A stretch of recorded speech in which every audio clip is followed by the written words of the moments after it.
We're just going to switch the order, and Marquette will follow. In the interest of time, we came on, so we'll just go straight to questions here.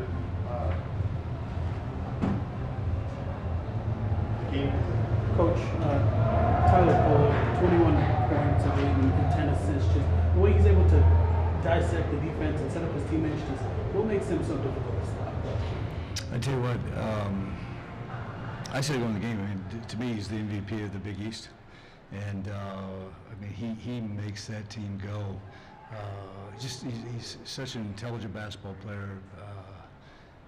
I mean, he's got a great pulse on the team, and it looks like, I don't know their team, but it looks like they just really feed off of him, and he embraces that leadership. And boys, watching him on film, I was like, my gosh, and he was put on a show tonight, that's for sure. Conversely, just with the offense struggling for long periods of time, it's kind of a theme for times in the season. But what was it just not generating the shots you wanted, missing open shots? Just we had. I mean, it's like been like this all year. We get a wide open three in the corner, we miss it, they bank in a three.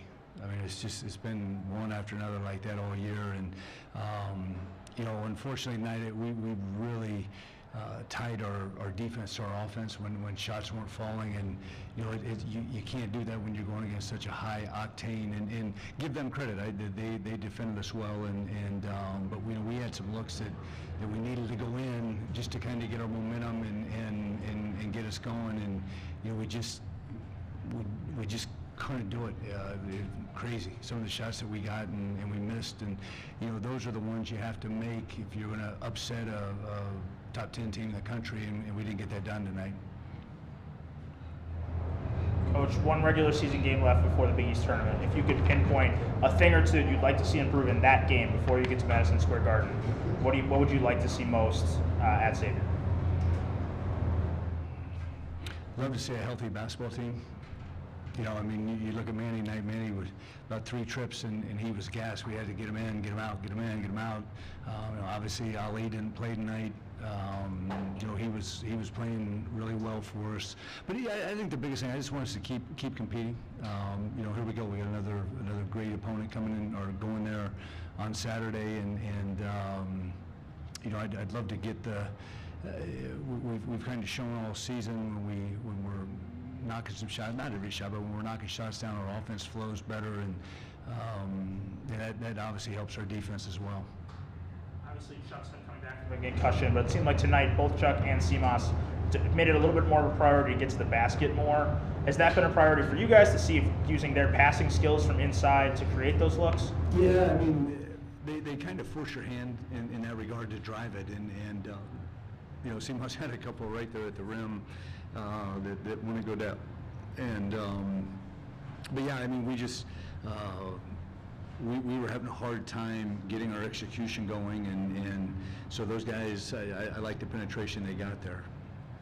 Obviously, slow offensive night overall, but at one point you guys had 9 made shots, 12 assists. 9 made shots, 12 turnovers. You finished with 20 made shots, 13 turnovers. Did you like how things flowed a little bit better down the stretch of the game? Maybe a byproduct of Marquette stepping off a little bit. What would you say on that? Yeah, we had 19 turnovers in game 1 up there, and some of the turnovers we had were just sort of like, what the heck? We did not move. We had worked on moving on penetration. We didn't do a good job of when we drove the basketball of giving options. They collapsed the defense. They do a great job of that, and we stood and watched, and we were a step behind, no question about that. Ali's injury, is that the same concussion, or is it a new one? New one. Yeah, I think that's our 5th concussion. I coached 17 years, never had one. We've had 5 already this year. So. Anything else? Thanks, guys. All right, thank you. Marquette should be in just a minute.